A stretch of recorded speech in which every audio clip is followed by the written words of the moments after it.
Hi guys, welcome back to the channel, welcome back to this special playoff preview. Before we get into the video, don't forget to hit the like button, leave a comment in the comment section below and hit the subscribe button. We'd really like to get to 3,000 subscribers. We're just past 2,900, so hopefully by the time the playoffs finish, which will be in the final, hopefully, we'll pass 3,000. So tell everybody you can, tell your friends, tell your family, tell everybody you can. And we'll continue to bring you the best Albion related content. You may have noticed, guys, my new shirt has arrived, my 1920 season shirt. I absolutely love it. I would encourage everybody to go out and buy it if you have the money. It's just absolutely superb. Looks absolutely fantastic in person, so yeah, go and get it. It's brilliant. Okay, guys, so our season's over. Well, league season. 46 games, 23 wins, 11 draws, 12 defeats. We've ended up in 4th, and it's time for the playoffs, which many of us were predicted was going to happen at the beginning of the season, and that was my prediction especially. And we couldn't have picked, I think, a more local derby if we could have tried, in our division, certainly. So it's Aston Villa. Even saying that is making me very, very nervous and giving me the jitters a little bit. Now, obviously, Villa finished only a position below us, went on an absolutely blistering run of form in the last few games. I think it was the last 10. They won 10 in a row, and then they drew 1 and lost 1.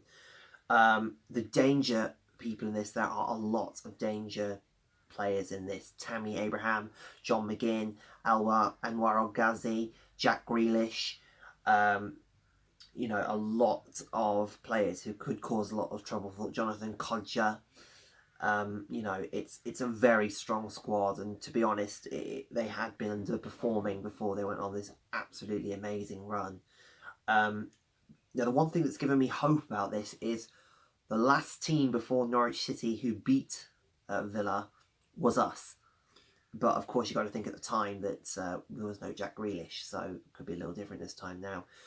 This game I am not going to predict based on league form. This is a lottery. Whoever turns up on the night is going to come out on top. And whoever, you know, just has that one moment of glory could be the difference between going to Wembley or not. So my thoughts on this one. So Albion, I think, have got to focus on defending. This is the one thing that's been our Achilles heel all season. We cannot afford to concede at all, and especially we can't concede first, especially in the first leg. Because if we go behind, we're on the back foot straight away. So I think players, Hegazi, Dawson, Holgate, Bartley especially, Adebayo, all that, they need to be rigorously training their defence, and they need to be absolutely resolute throughout the 180 minutes of the playoffs. They've just got to, because if we give them one split second, then Kodja or Abraham or anybody could be straight through us. They'll be like us, like a knife through butter. It's just going to be really, really easy. And also the midfield has got to be pacier. You know, they've been players like Murphy. Have been very sort of lacklustre, if I'm being honest. They have got to up the tempo massively, and we've got to give Villa our massive attack.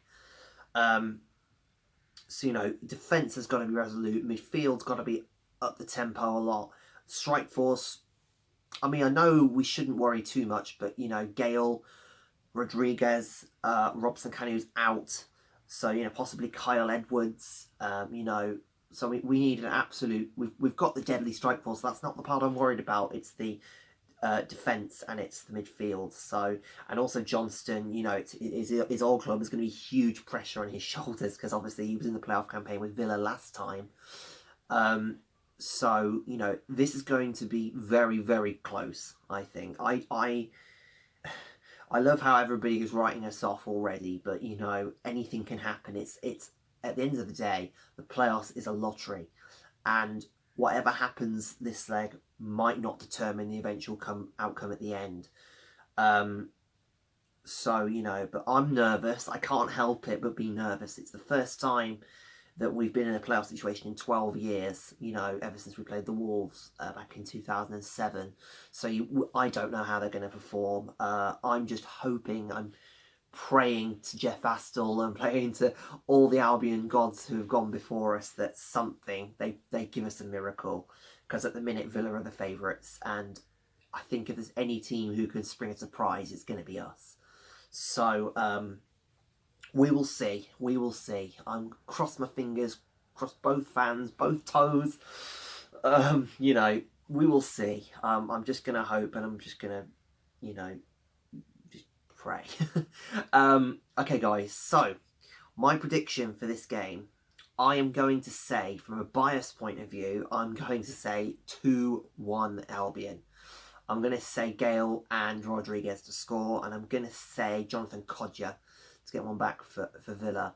From a neutral perspective, I'm going to say, I'll say a draw. I'll say 1-1. I'll say Gale and Abraham. So, you know, we need every bit of support we can from your televisions at home to the people who are going. You know, we need the team to be a 12th man. You know, we need to forget the negativity and we need to focus on the positives, and we need to be there till the very end. So if it's meant to be, we're going to Wembley, it's meant to be. If it ain't, we'll go again next season. It's not the end of the, well, it's the end of, it might feel like the end of the world, but it certainly won't be, because we'll be there no matter what. So keep our fingers crossed. Okay, guys, don't forget to like, comment, subscribe, and we'll see you at Villa Park for the nerve-jangling first leg on Saturday. See you then.